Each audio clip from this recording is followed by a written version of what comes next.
Well, I mean,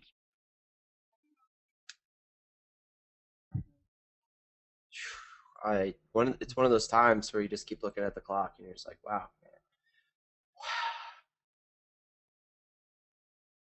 Absolutely. it was unusual not to have another guest on the show this week, but it'll be nice to have one on next week. Absolutely.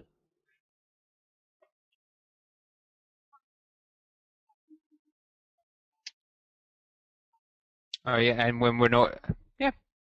And I gotta say, Screen, you made some really good points. You made some really good points. You know, it's very Right, rare cool. that we actually let Screen talk. So the fact that we actually let him talk this past hour is pretty funny. They can't hear you, Pseudo. I'm sure they can hear me This now. whole time, for an entire hour, they didn't tell you For an hour. at all. What is wrong with you guys? You guys are supposed to tell me when you don't hear me through the show. I mean, we've been broadcasting for an hour, and I mean, seriously.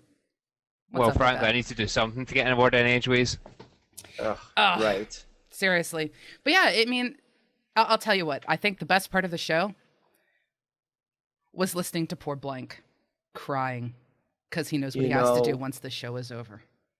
It's I have to tell you how excited I am. You know, at first I was kind of pensive.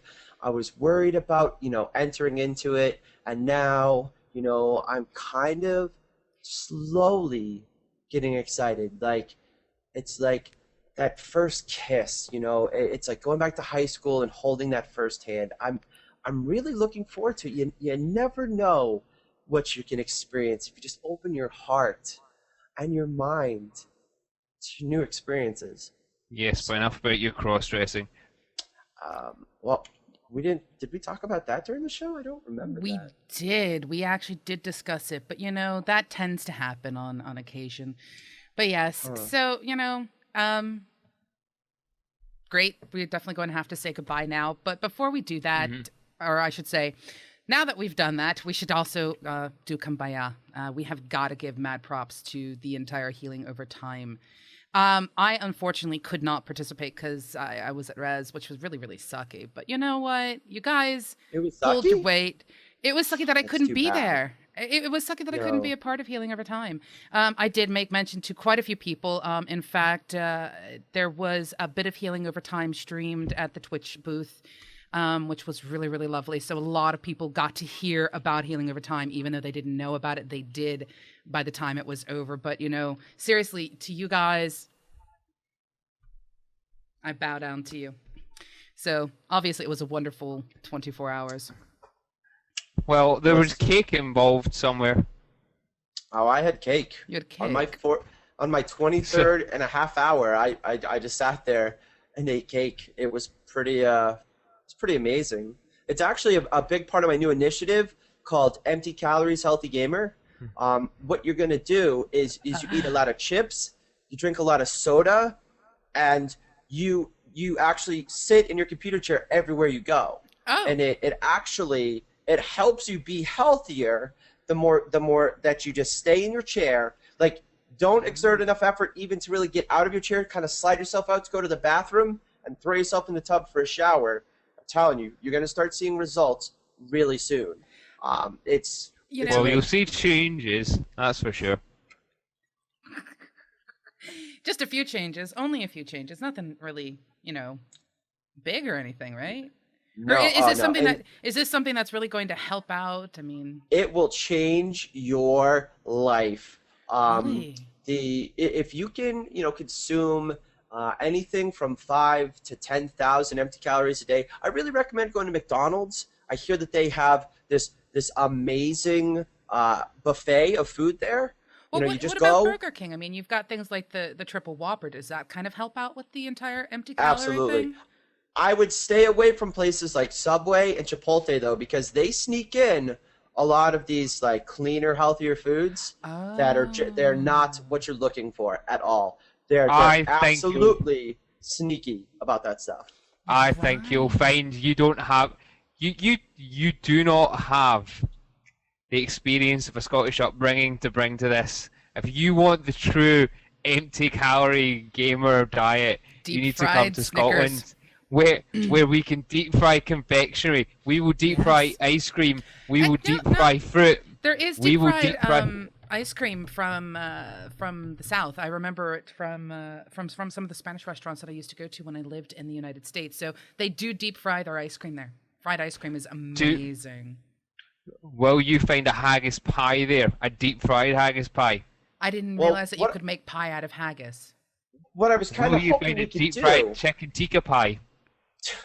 I'd like to to get like a brownie inside of a bunch of cake inside of ice cream and deep fry that and put that on the side and then deep fry something, you know, like a fully wrapped in bacon burger inside of another bacon burger that's just, you know, about this big. Deep fry the whole thing, put it in front of you, and just eat until you can't eat anymore. Well, even if you reach that point and you haven't reached that calorie threshold, should you force yourself to eat even more?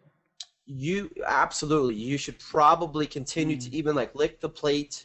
You know, I would recommend putting like an IV in. You know, grind it on up and just put an IV in because that's gonna get the quickest. And actually, after you've deep fried everything, you might just want to plug in the deep fryer directly into your veins because that is the quickest way to get your gains. And these are big games, man. See, it's amazing the stuff that you learn. See, this is why I'm so glad that you are here upon our show, because, you know, how could we get this information out if we didn't have you here? I've been doing it wrong. You know, I've been enjoying my fruits and my vegetables, but what you're telling me is I've literally been doing this wrong. Oh, listen, you should be careful with those fruits and vegetables. They have a lot of sugar. Like, listen, comparatively, man, that sugar, even though it's you know natural and it's closer to the base sugars that your body needs, it's all a lie. You need to be aiming for those monosucrocolates. Those are really what you're aiming for. Can you say that for me one more time? The monosucrocolates. Yeah, those ones. Those are the ones that you're really, if it's been processed about 1,000 times and could possibly bring back the second coming of Jesus just by being put inside your veins, you should probably be eating that. Don't worry about any of the unnatural side effects, feeling like Hulk, going crazy. You know, insulin. Insulin's not even a thing. So it's in your head. Don't even think about it. No, it's literally in your head. Those shots that they put in your stomach, it's water. It's literally sugar water. Right. So now we have definitely learned, and it's important for us to discuss being healthy because, you know, when you do something like a 24-hour marathon for healing over time, which again, you guys seriously. Amazing. You shot it not just out of the ballpark, but you basically hit it into the next century. Amazing. So I do assume that next time we do it, me and Black are going to go head to head in an extreme matchup with Goat Simulator. This will be happening. Absolutely. I was looking at my account today going, I wonder if I should get Goat Simulator because it looks like a lot of fun. It's fun drinking. I'm actually looking forward to drinking. It's fun and drinking. Playing Goat Simulator, taking my clothes off, and losing my Twitch partnership. That's really that's what I'm aspiring to do probably today or tomorrow. Okay, so you have your game plan set up and everything because, you know, you shouldn't just play a game to enjoy because that kind of defeats the entire purpose of games. Absolutely. Every which way. Frankly, I quite like to see how you build your herd in Goat Simulator because clearly we're all about community here. And, yes. Yeah. Absolutely. Yeah. So it's definitely what I'm looking forward to doing. Potentially leaving my webcam on as I walk around butt naked because it's one of the new things on Twitch terms of service. It's absolutely acceptable. Right. If you're a guy. If you're a girl, you have to be wearing a bikini. But guys, it's just, you know, let it go. And especially like when you're white like me, you know, I'm super transparent. You just think there's like a ghost walking around in the background. You'd be like, oh, what was that? Oh, it was a blinding light that just walked by real quick. It's no big deal. So, again, really, really looking forward to that. It's gonna be a lot of fun. And you know, right before I do that, I'll be playing Elder Scrolls.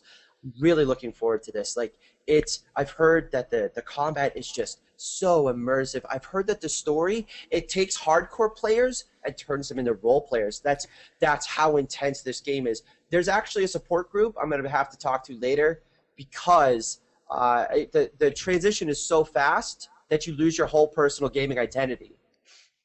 So you have to sit down and talk to somebody. And if you guys didn't know, Screenager actually here, he leads the group, and I'm really glad to have him as a friend. He's going to be able to help me through this tough time, man. I really appreciate it. We are exceptionally good at finding cats in Realm v Realm. If you lose your cat, we will find it. And yeah, it'll be great. And then we'll sing songs. Yeah.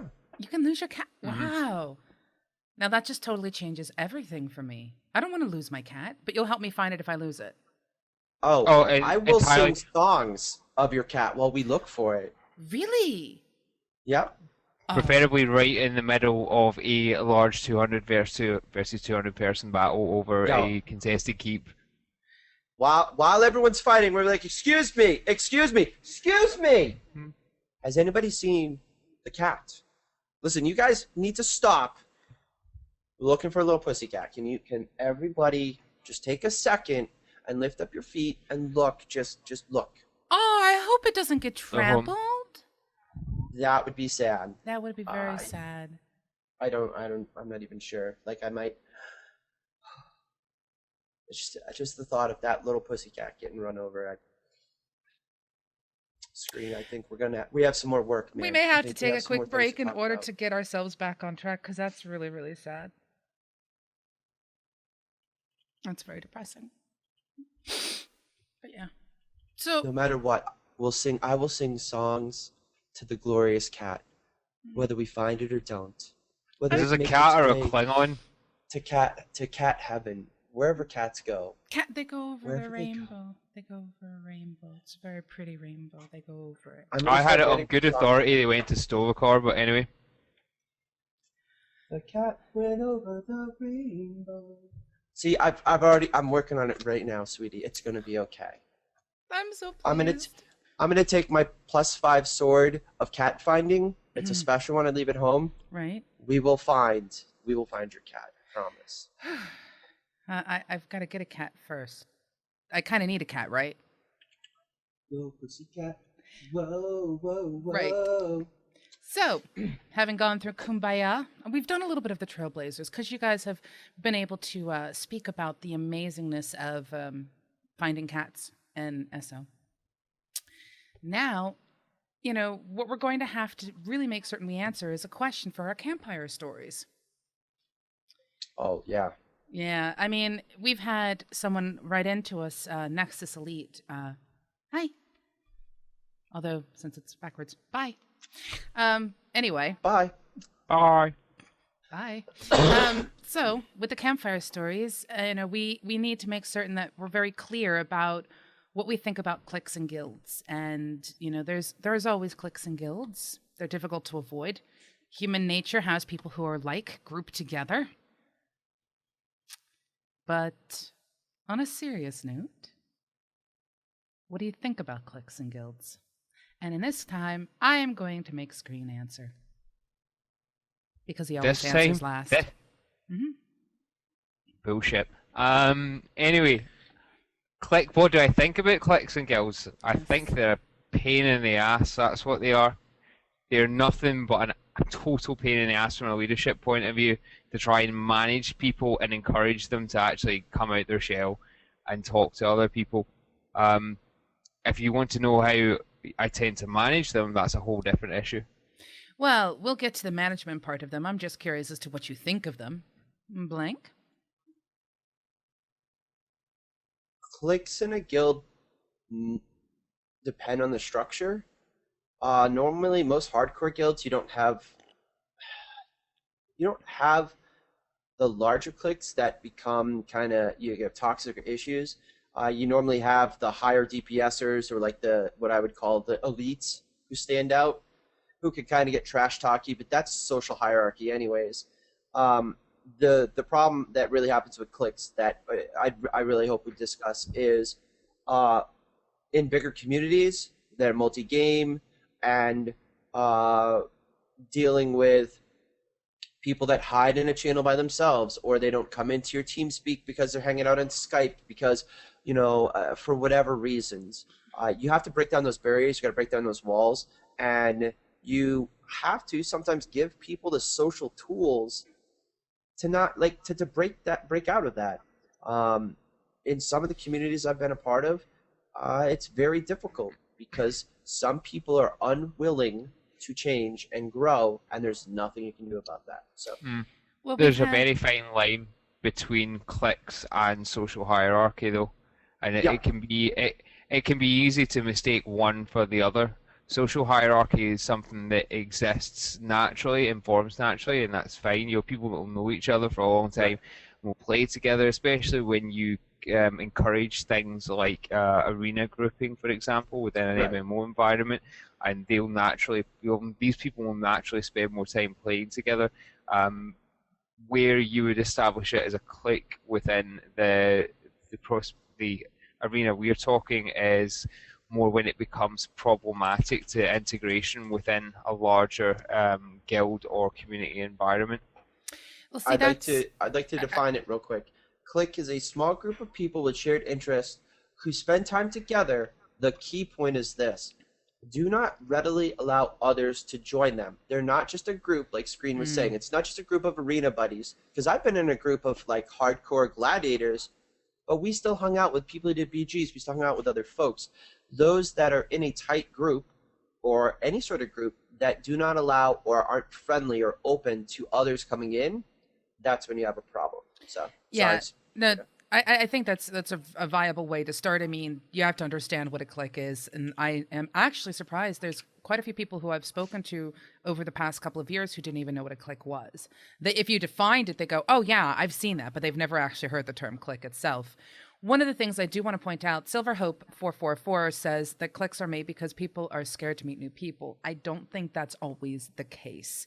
It can be. Some people have a very limited amount of time for their gaming community, and I'm going to try and keep it focused purely on gaming. And when they're in there, they want to be doing something that they enjoy, and perhaps that might be, we'll say, PvP in this case. So the PvPers are going to hang out together because that's what they have the time to do, and that's what they enjoy doing, which means they might separate themselves out from the PvE players or the role players or what have you. Or you might find a bunch of people, especially in multi-community guilds or multicultural guilds, all the people from one country group up together, or all the people from another country group up together. Or one of the most dangerous things, and this is something that needs to be taken into account if you're going to get together in a convention or something, the people who went and the people who did not. You can have sub-cliques forming across the entire spectrum. I mean, you had those who were able to go to PAX and those who didn't. So you have the people who have the shared experiences and in-jokes that are understood by the people who went there, but not by others. So there's a whole bunch of different types of cliques that are out there. The cliques that tend to be to the exclusion of all others tend to be the ones that I want to make certain we give tools to for people to work against or to prevent inside their community. That's one of the first steps that we're going to go to with this one. So, Blank, if you saw a clique forming in your community and you knew that these guys and gals were just really tight-knit, and we'll say, in this particular case, it's just because they all happen to be on at exactly the same time in the middle of the night when everybody else is asleep. So it's not like they're trying to form a clique here. It's just a clique has formed. These guys know each other. They have in-jokes that nobody else in your group knows. How do you work with that to prevent people from feeling like they can't be a part of it? Or how do you ensure that these people are integrated so that they don't feel like they're the lone wolves of the community because there's nobody else there? See, your example is not strong enough for me because they're already isolated by time. So their clique, as you said, formed kind of by necessity. Like they were, hey, who else wants to play? It's 3 o'clock in the morning. I live in Australia. So they hang out with the people on the West Coast and Australians. The fact that they turn into a clique is the root issue. So I'd like to strengthen this a little bit more. I have a stronger example. In my last organization, we had a merging of sorts. And when I joined in, there were 10, I'm going to call them bros, who all they do is play games, They don't contribute to forum conversations. They hang out in TeamSpeak. They troll, and they don't really readily accept other people into their group. Mm-hmm. And they always did it under the guise of, this is how we are, we don't care. I had to deal with trying to motivate a couple of them that were a little bit more reasonable and mature with saying things like, right now, you're not bringing anything to this community. You're literally a warm seat. And if that's okay, that's fine. I guess we'll leave you off to the side to do what you want to do. But as a leader, I would give them opportunities to be a part of stuff. One of the things you'll also find as a leader is sometimes with these groups of folks that are a little bit more closed-minded or that have that mentality, they are either going to be fully adamant one way or the other. They're going to be either hopeless and be like, well, I didn't know this was a possibility. I didn't know like we could do this sort of stuff. Or they're going to be like, leave us the F alone. This is what we do. Those are the harder ones to deal with. The other ones that are just like, well, we didn't know we were, it's more, I don't want to say apathetic, but it's more passive. Like they're just like, we did not know, and you can work with those sort of groups. Right. The latter are the ones that it's very difficult because they will grow, and if you see them growing, you work with them, but they are very ingrained, and it's very specific players who are just like, this is what I do, I don't give a crap what you think, this is the way that I am, and if you find too many of them, they just group up together, and then the next thing you know, you've got an issue that you have to kind of deal with because everyone else in your community gets along, they're having fun, there's a good time, everyone's smiling, and then you've got the people who break the rules and who start stuff because their mindset is, well, we don't give a beep. So, well, you have those community or those people in communities, as was pointed out by our viewers, and the names are just the right color that it's very difficult for me to read them right now, considering how tired I am. So I do apologize. But when you have a group of people that work together consistently, they can form a clique. But one of the things we've brought up in previous shows are, let's say, the people who, quote unquote, hit the max DPS meters, that entire DPS clique that gets together. You could also have, especially when you have larger PvE communities, all of the class sticks together. I remember specifically in World of Warcraft, the Rogue team and the Druid team. And they hugged together like you wouldn't believe. No one else could join. There was no way you could join if you were not Rogue or Druid because you couldn't do stealth runs. Hunters could occasionally participate because they could feign death, but generally speaking, it was these guys are the clique because they can do all of the things to the exclusion of other people. That, to some extent, comes down to from a leadership perspective, you've got to understand the tools that you've got, the soft skills and the tools that you've got, and that, to be honest, without making sweeping statements, to some extent, allowing those cliques to form is a problem in itself. You've got to be able to keep in touch and manage your guilds to your guild membership to an extent that you can see these sort of cliques forming. If you allow a group like that to form and don't provide them, like Blank has suggested, with the opportunity to do other things, or by even using the tools of enforcement that you've got within your hierarchy to enforce content other than content that becomes exclusive to other members, then you are inviting problems, and that's part of guild leadership, is people management. At the end of the day, you got to, like we've had before, when we had Tasha from Mystic Spiral on, and she was very much about when there were problems within communities, getting in with different groups of people and breaking down the barriers that people put up there. That's about understanding your guild members, trying to break those barriers down, and those barriers aren't just about things like time zone, nationality, and we are a particular class. Yeah. It can be about providing the opportunities to do things with the rest of the guild. If you're not providing those opportunities or enforcing those opportunities, then people will naturally tend to an environment where they will get the maximum reward for the minimum input, and within, say, WoW, you'd have that with the Rogue or the Druid group. One of the things that I was just going to pop in real quick, if that's okay. One of the things that I, as someone who's sat in leadership, and I've also sat below leadership and have just been a part of the group, one of the things that really works is an active communication system. Some people will sit there and go, you know, I hate being on Vent. I hate being on TeamSpeak. I hate being on Raid Call. I hate being on whatever method has been chosen. Whereas I firmly believe that really helps. However, I also have been in a situation where one of the guilds that I ran, we had somebody who was mute. They literally could not talk. Their vocal cords had been destroyed. So it made it very difficult for them to integrate into the community because everyone was so collected to not paying attention to the chat and the guild chatter stuff in game. So it required a new learning process. But one of the things I do want to stress to people is when you have new people coming in, and there is always that fear factor of, holy cow, I'm joining something that's already in existence and I'm a bit shy kind of situation. Do keep in mind, it's a two-way street. The people who have been there forever have to make the conscious choice to speak with you, and you have to make the conscious choice to speak with them.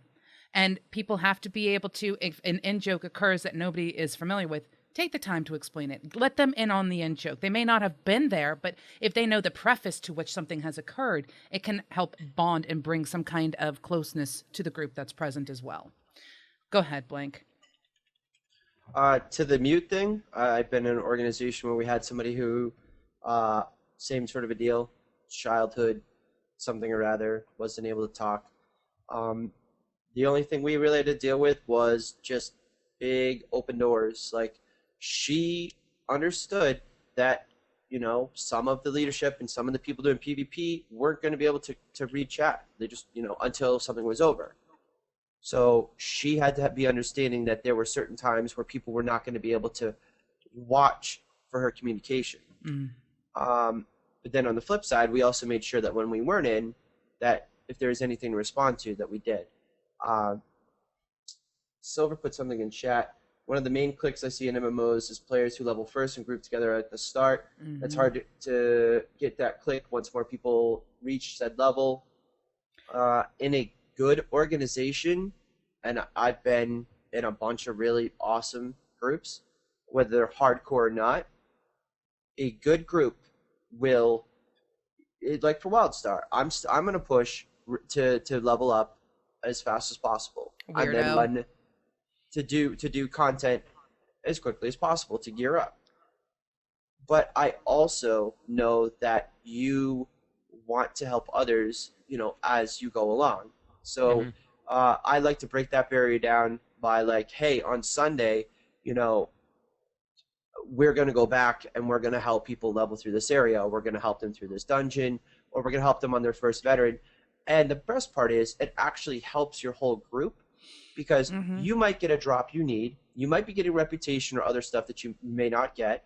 And you still have the ability to gear up somebody else who's going to be able to help others. Even in a hardcore group where you normally rush your healer, your tank, and your best DPS through. Like, and I've been a part of organizations where many people played these 3 accounts. And if you don't think that happens, welcome to the real world. Hardcore organizations, they share that account information. They get that main tank, that main healer, and their best DPS, if not 1 or 2 of them. Everybody sacrifices their own character to make sure those ones get up there. So they're running dungeons, they're running things. You then level on your own afterwards if you get the poor lottery sucker. The point is, once they're up there, they then switch people out. The healer and the DPS will take in the off tank.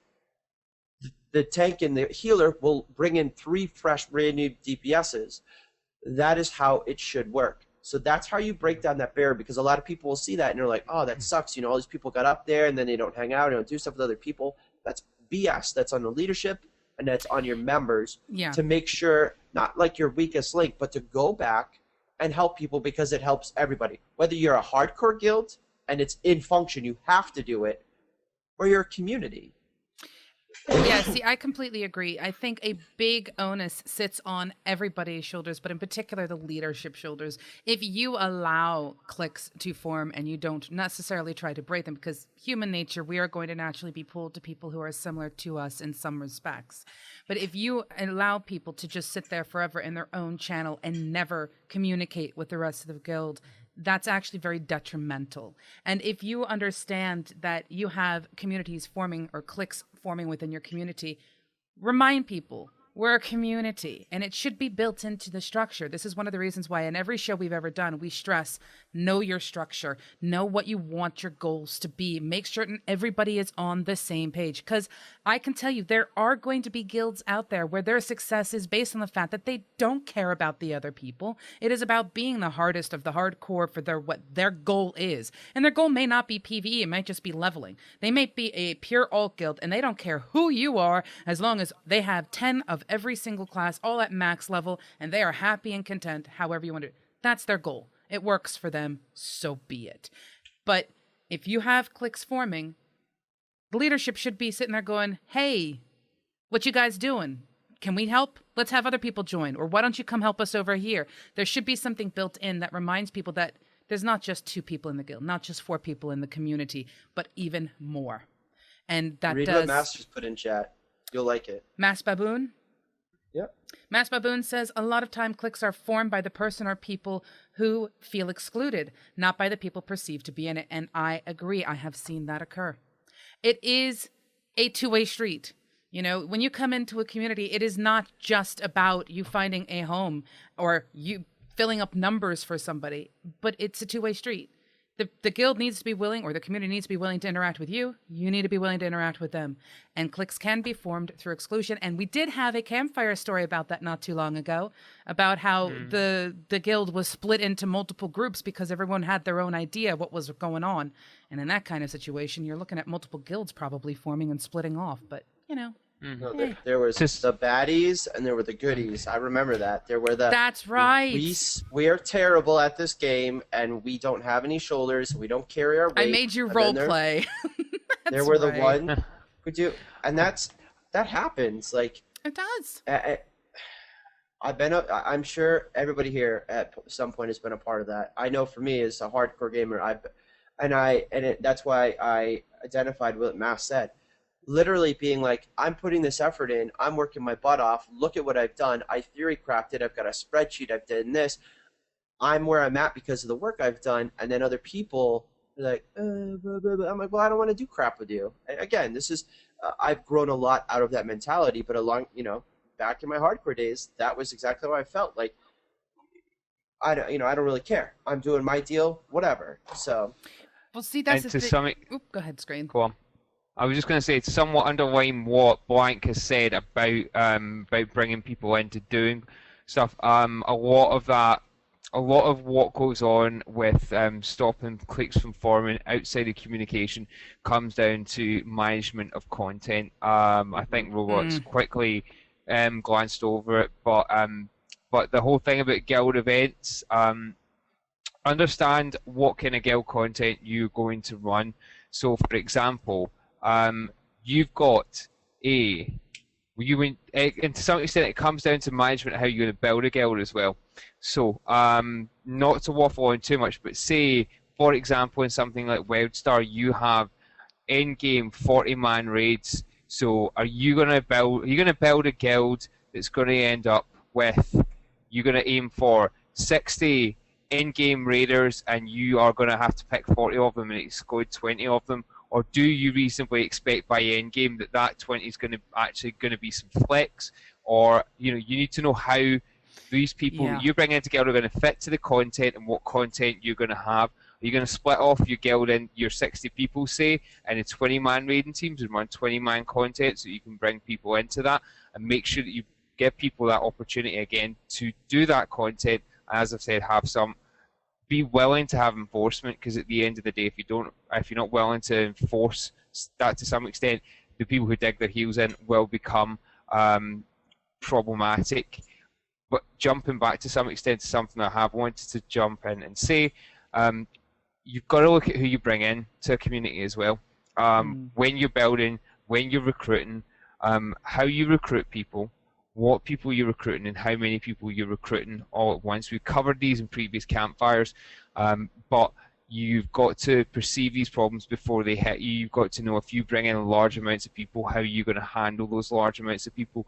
If you recruit a clique already, how are you going to bring them into the community in a way that does not disrupt what you've already started to build, and what sort of people you're bringing in. You bring in, I don't know, we had an application recently for WildStar for a Russian that didn't want to speak on TeamSpeak, and essentially the application just said, well, I've played some MMOs before, and that just didn't fit what we were looking for, because that potentially could cause him to feel like he was isolated from the rest of the community, because we are heavily involved on TeamSpeak and we're not going to be in chat. Oh, what?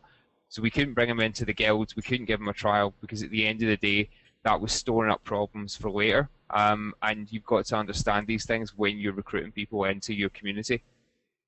I completely agree with that. It's a matter of, you need to understand, like I said, your goals, your culture, what it is that you have your organization set up for, whether you are just a one game guild or whether you are a multi-guild community. If you don't have an understanding of where you're at, what you bring in will probably bring in more trouble, which is one of the reasons why all three of us here are pro interview process and application process. Although there are a lot of people out there who are like, no, this just doesn't work. Well, there are going to be communities out there that you can join, but there are going to be drawbacks to being involved in a community that doesn't have some kind of, for lack of a better term, screening process. Sorry. I tried for a little joke there. It didn't quite work. But what we're going to do is I'm going to let you each have one bit of sage advice that you want to leave with Nexus Elites, who asked this question and wanted us to dig into it. So what one just quick piece of sage advice would you offer first to the leadership and then to members who are a part of a guild who don't have a leadership role?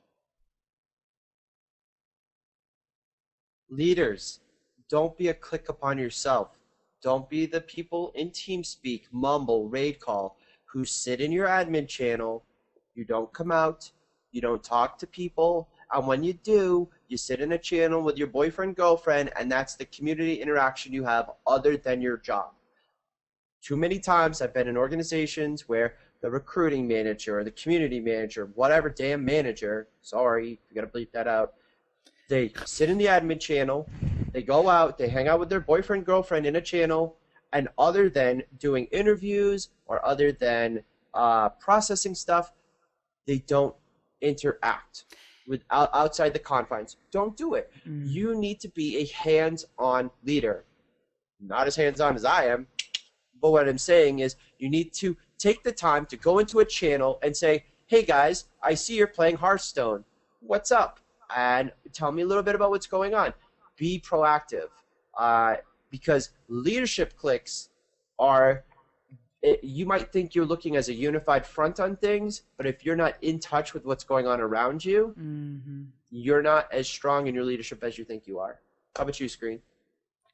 Well, if we're going to have something for the leadership, then I would definitely say understand you are not the guild. The guild is all the people around you. We've already said that cliques can be formed through exclusion, and I've seen plenty of leaders that don't understand, or plenty of officers, plenty of guild hierarchies that don't understand that, being blunt about it, you should come last, your members come first. And when your guild members don't feel that the guild as a whole, from the top down, supports them, then they will support themselves and they will section themselves off to their own benefit rather than the benefit of everyone else. If you put yourself first and you go for yourself, if you are the first one to get the epic drop and not the last one, then you're going to find that members will come into things for what they can get, and that will start to form cliques, because people will, like I said earlier, get the maximum benefit for the minimum amount of effort, and that will encourage people to click up in things like ye olde druid group. Yeah. And I have to agree so far with what everyone is saying. I also want to stress to leaders, life is hard, and make certain that people understand, especially in your rule set, that the leaders are not the end all be all. I mean, in a company, if you are running a company, the person who gets paid last, their paycheck, is the person who owns the company. You need to make certain your employees are taken care of. It kind of works that way inside of a guild and an organization. If that means you need to do a little bit of restructuring to make certain that maybe you've got a social officer who handles social stuff or what have you, do whatever it takes to ensure that there is a solid structure in place to keep the guild a guild, the community a community, not just a bunch of tiny little cliques who occasionally get together to see shiny fat loots. If that's all your guild is about, that's okay. But there still should be. Yeah. That's the thing. It's a matter of what your goals and your structures are. One of the things that makes communities so fascinating, at least to me, is no two are alike. I mean, I am in a successful guild. Blank is in a successful guild. Screen is in a successful guild. And yet our structures are not alike in any way, shape, or form. We have some similarities. We have some things that work. But in essence, there is no black and white answer to any of the things that we're talking about, which is why we bring our experience with us from the years that we've run the things that we've done. And we also bring our biggest mistakes with us as well. Because if you go through and you make a community and your community seems 100% perfect, something's not right. You've got skeletons buried somewhere, and it's going to come back and it's going to bite you, and all hell is going to break loose. It's what you do with those skeletons when they pop up. It's how you deal with the cliques, the drama that will ensure the success of your community or the failure of your community. So what about the little peeps? So what would you tell somebody who's not in a membership position and they happen to see things going on with cliques or what have you? Do you have any suggestions for them, Blank? Break down barriers. I'm a big one for personal responsibility. I kind of have like a 3-strike rule. If I'm going to try and break down a barrier, I don't know a damn thing about role-playing other than text-based role-playing games 15 years ago. But I will try a new food. I will try a new experience, whatever it is, as long as it doesn't break certain moral, ethical codes, whatever. So I will go hop into the roleplay channel and say, what are you guys doing? What's up? It might be awkward. I may not understand. I might feel embarrassed because I literally don't know what's going on. I don't like to be called a fucking noob. Sorry. But write that down. 343.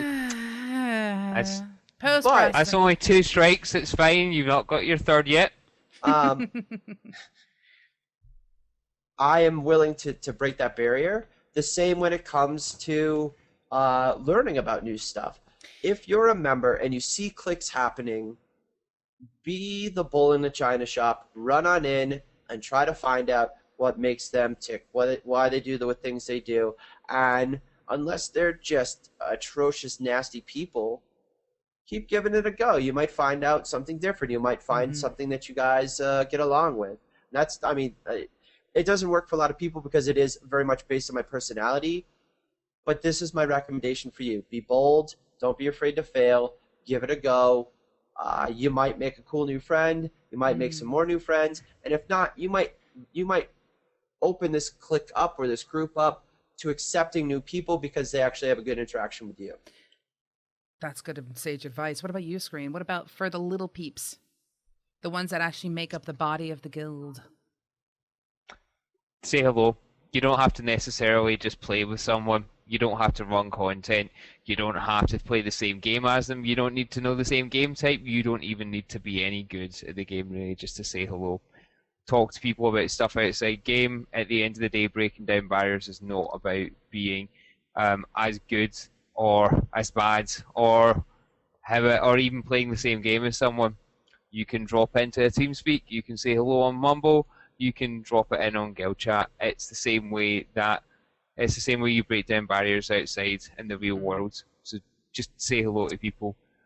When you get to know people, those cliques hopefully will break down. Whereas I would throw out what I would throw out in any case, which is what I would do, and that is actually care about the people behind the name. find out what makes them tick outside of gaming. Just because you may not be a huge fan of roleplay, or you may not be a huge fan of Hearthstone, or you may not be a huge fan of WildStar, or whatever game your community might be playing, if you actually care about what someone's going through, I don't know, find out, are they enjoying their job? Are they having, a vacation coming up to a place that you wish you could go? Whatever. Get to know the people. Understand that there's more to these people than the fact that they have a nickname or an avatar. Get to know them and actually care, want to know more. And that is actually going to help break down a lot of barriers and prevent a lot of cliques, because like we were talking about exclusion, people feel that when they feel like they're not cared for. And if you actually really honestly care, that can also help prevent some cliques from forming as well. We did have a question come in, which I want to throw to you. Go ahead, Blank.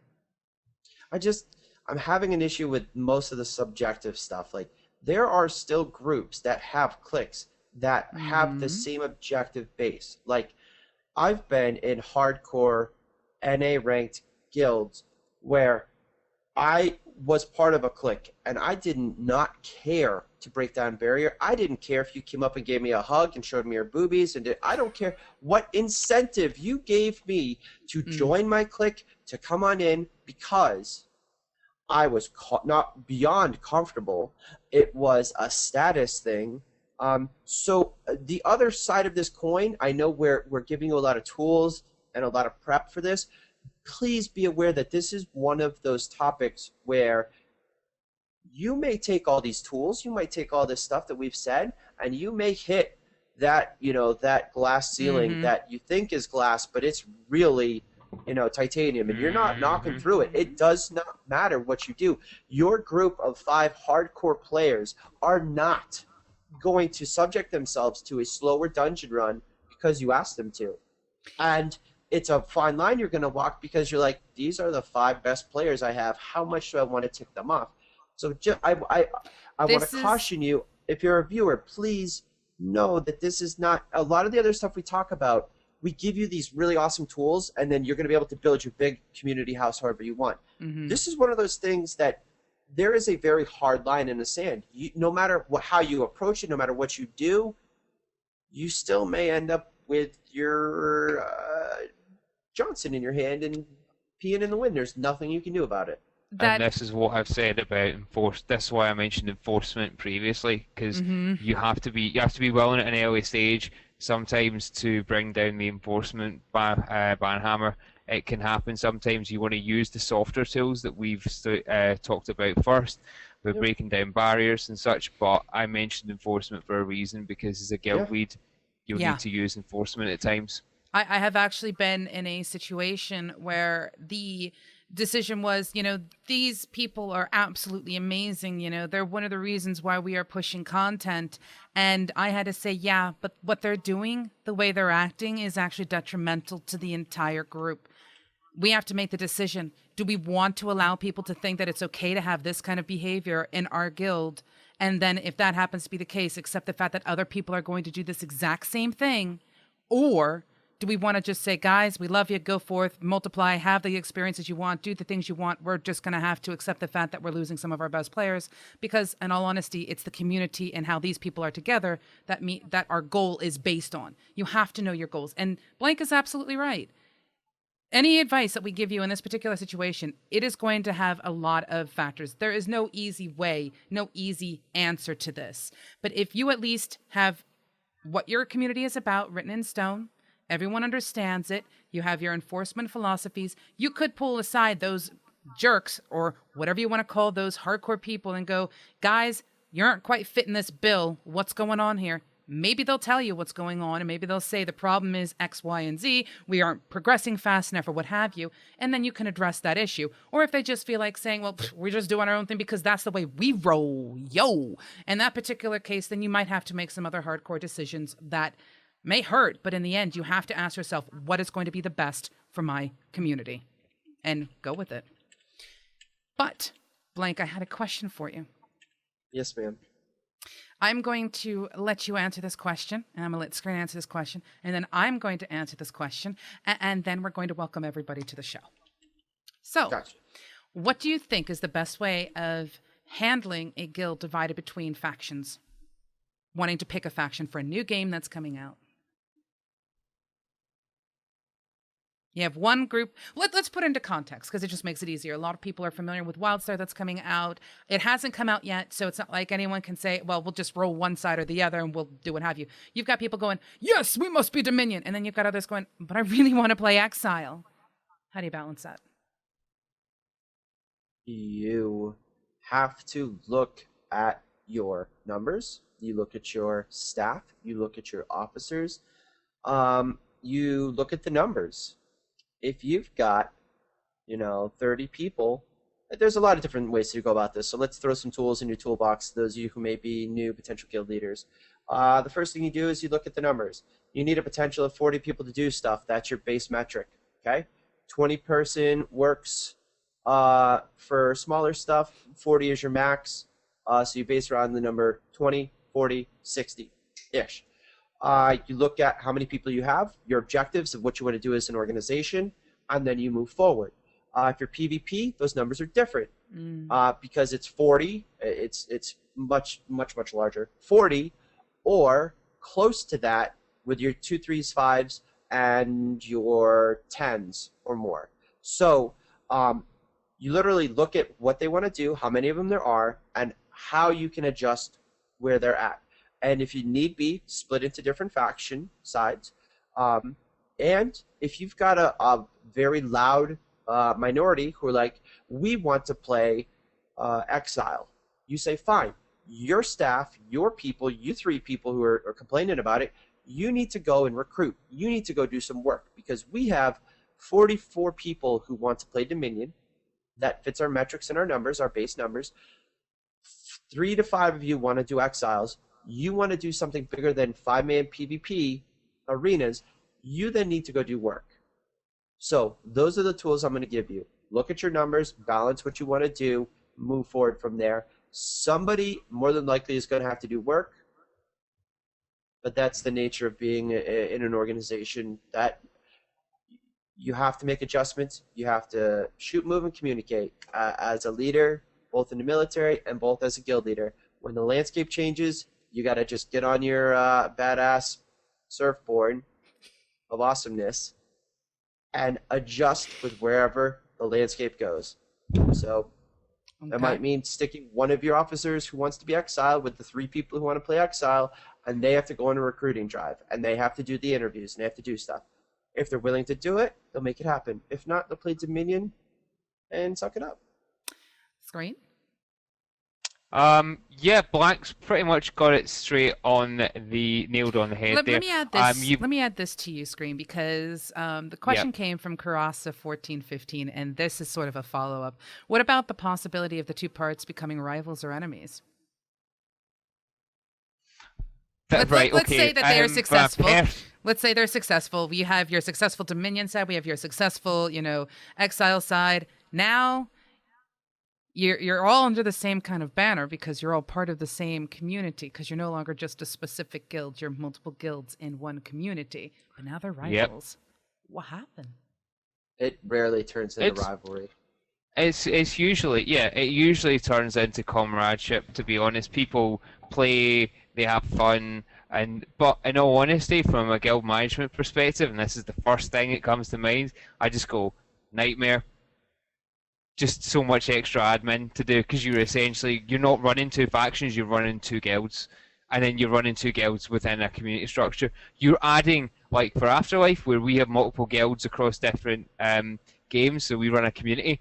You just added, if I was to do it, you just added another community under my community. That's how many more layers of officers do I need to administrate that? No, not happening. Oh, poor You've got Screen. At the end of the day, though, that's something that Blank touched on, though. You've got to understand that it's going to cause work for someone. So from a community building perspective, it rarely ever goes badly in terms of rivalry, and people usually, because they're talking to each other, you usually find they're all on the same team speak. They don't usually do anything except go to kill each other and have a really good laugh. And the same sort of thing you find when you have guilds that have known each other for a while and they go different factions. It's all good banter. It's the admin is the killer from building communities, and Yeah. at the end of the day, that's something you've got to bear in mind. So you do have to understand that it's gonna, if you do that, you're gonna need more people to manage more people. Yeah, I mean, it's not just that side of things, but when you play a game, there is a healthy dose of competitiveness. You know, if I'm going to be playing a game and I know that I have people in my community on the opposing side, you know, I'm going to make it, you know, a bit of friendly banter and a friendly conversation because that's the kind of communities I work with. I like the communities that help build each other up. It's one of those, did you take down the 4 horsemen this week? No, we got 3 of them, but you only got 2. Let's see what happens next week. That kind of friendly banter is a natural part of gameplay. There is a fine line that can be crossed when it goes from just friendly banter and companionship down to the negative side of trolling and harassment. And that is something that if you are planning on having 2 guilds that run onto the same, say, server under different factions, you will have to find a way to balance. But Screen is dead right. Again, I want to stress, if none of you have, or I should say a few of them, because I know a couple of you have run guilds, but if you have never actually taken on the frustration, the heartache, the lack of sleep of running a guild or a community, it's going to be a little difficult to stress to you just how much work is really involved in making a community or guild successful. Or how little sleep. That's why I said you sacrifice the sleep for it. But it's, as long as you have good communication. I mean, basically, I'm just going to say this. Blank, the 3 steps, as you said, what was it? Shoot, communicate, move? Shoot, move, and communicate. There you go. As long as you have things like that. And I'm going to add one extra thing. If you find yourself in a position as a guild leader where you are really confused and you have found yourself in a situation that just seems a bit off to you, do not hesitate to turn to another community and say, guys, I've run across this. What's going on? That is what this campfire is for. We are here so that you can bring to us situations, scenarios that you find yourself in, have found yourself in, are looking for ways to look at things differently, and just bring them to us. Because honestly, you can't do it alone. You just can't. And yes, like I said, Blank runs his community different than I run my community. Then it's different than Screen runs his community. Is different than Tasha runs her community. Is different than Anu runs his community. All of us are running communities that are successful. But we can at least hear you out and go, well, have you looked at this? Have you thought of this? And that is what we're trying to do.